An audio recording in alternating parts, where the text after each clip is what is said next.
ফাঁসির ঘাটের সেতু কে করবে? জগদীশ বর্ম বসুনিয়া পার্লামেন্টের পিছন সিটে বসে যে সারাদিন ঘুমোয়, মোয়াবচে দাঁড়িয়ে একটা বক্তব্য রাখতে পারে না,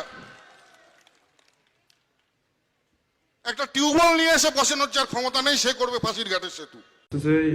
এ বিষয়ে কি বলবেন? প্রথমেই আমি নিশীথ প্রামাণিক আমি তাকে ধিক্কার জানাই। 5 বছর উনি মন্ত্রী ছিলেন, 5 বছর বিজেপি সরকার কেন্দ্রে তিনি ফাঁসির ঘাট নিয়ে কখনো লোকসভায় দাঁড়িয়ে কোনো বক্তব্য রাখেননি।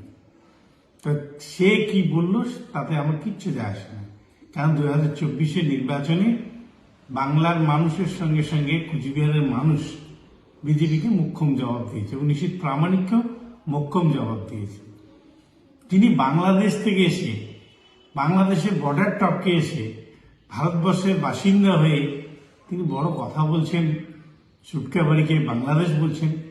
সেই বাংলাদেশি ঘুষপেটিয়ে অনুপ্রবেশকারী, তার মধ্যে এটা মানায় না।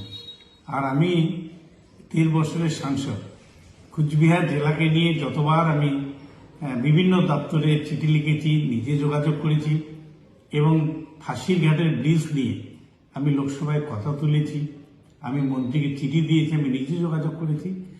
কিন্তু উনি 5 বছর ছিলেন, সরকারে ছিলেন, তারপরে কেন ফাঁসির ঘাট, কেন কোনো কাজে উনি করতে পারেন? উনি বলুন, কুচবিহার জেলায় কোথায় 1 কিলোমিটার কি 2 কিলোমিটার রাস্তা উনি করেছেন? করতে পারেননি।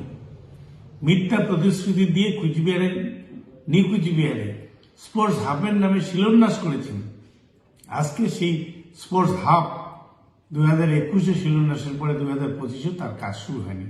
তো একজন মিথ্যাবাদী, একজন চোর, একজন লম্পট, একজন সোনার দোকানের ডাকাত, তার কথার জবাব দেওয়ার মতো মানসিকতা আমার নেই। ও আগে নিজে আয়না দিয়ে নিজের মুখটাকে দেখুক, ওকে দেখতে একটা বাদরের মতো মনে হয়, যে একটা সোনার দোকানে ডাকাতি করে জেল খেটেছে, যে মানুষ খুন করেছে। সে জগদীশ বসুনিয়ার সম্মুখে কথা তোলার আগে আমার যত রাজনীতির বয়স ততটা বয়স নয়। তাই আমি তাকে তীব্র ধিক্কার জানাই এবং 2026 উনি যদি বিধানসভা যেখানে দাঁড়াবেন সেখানে ওনাকে পরাস্ত করার জন্য তৃণমূল কংগ্রেস মুখিয়ে আছে এবং ওকে যোগ্য জবাব